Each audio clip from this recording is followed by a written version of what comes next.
നമ്മുടെ പ്രതിനിധി ഇപ്പോൾ ഈ സംഭവ സ്ഥലത്തിന് തൊട്ടടുത്ത് നിന്ന് സിജു കണ്ണൻ കൂടി ചേരുന്നുണ്ട്. സിജു, മണിക്കൂറുകളായി ഇപ്പോൾ തുടരുന്ന രക്ഷാപ്രവർത്തനമാണ്.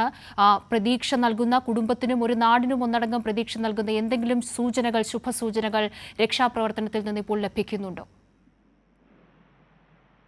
നാവികസേനയുടെ നേതൃത്വത്തിലാണ് നിലവിൽ രക്ഷാപ്രവർത്തനം നടന്നുകൊണ്ടിരിക്കുന്നത്. NDRF സംഘം ഒപ്പമുണ്ട്. അതോടൊപ്പം തന്നെ അഗ്നിരക്ഷാ സേന, പോലീസ് സംവിധാനങ്ങൾ നിലവിലുണ്ട്. ഇന്ന് രാവിലെ സംസ്ഥാന സർക്കാരിന്റെ ഇടപെടലിന് ശേഷമാണ് കാര്യക്ഷമമായ നിലയിലേക്കുള്ള ഒരു രക്ഷാപ്രവർത്തനം ഈ സംഭവവുമായി ബന്ധപ്പെട്ട്, മണ്ണിടിച്ചിലുമായി ബന്ധപ്പെട്ട് ഉണ്ടായിരിക്കുന്നത്.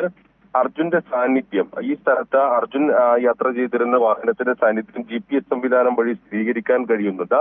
ഈ സാഹചര്യത്തിൽ GPS സംവിധാനം പരിശോധിച്ചുകൊണ്ട് ഈ പ്രദേശത്ത് കൃത്യമായ പരിശോധന നടത്തുന്നതിലേക്കുള്ള നടപടിക്രമങ്ങൾ ഇപ്പോൾ നടന്നുകൊണ്ടിരിക്കുന്നു എന്നാണ് വാഹനത്തിന്റെ ഉടമയായ മനാഫും അതോടൊപ്പം തന്നെ സ്ഥലത്ത് ബന്ധുക്കളും ഇപ്പോൾ അറിയിച്ചിരിക്കുന്നത്.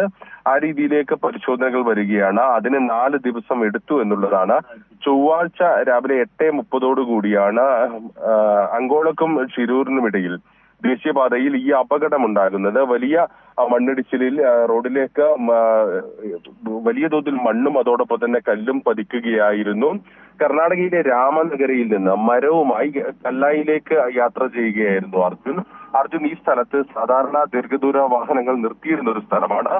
ഈ സ്ഥലത്ത് നിർത്തിയിട്ട് വിശ്രമിക്കുന്നതിനിടയിലാണ് വളരെ ദാരുണമായ ഈ ദുരന്തമുണ്ടായത്. എന്നാൽ അർജുൻ ഈ അപകടത്തിൽപ്പെട്ടു എന്നുൾപ്പെടെയുള്ള വിവരങ്ങൾ കൃത്യമായി നമുക്ക് ലഭിക്കുന്നതിന് വേണ്ടി, കേരളത്തിൽ നിന്ന് ലഭിക്കുന്നതിന് വേണ്ടി 4ാം ദിവസം എടുത്തു എന്നുള്ളതാണ്.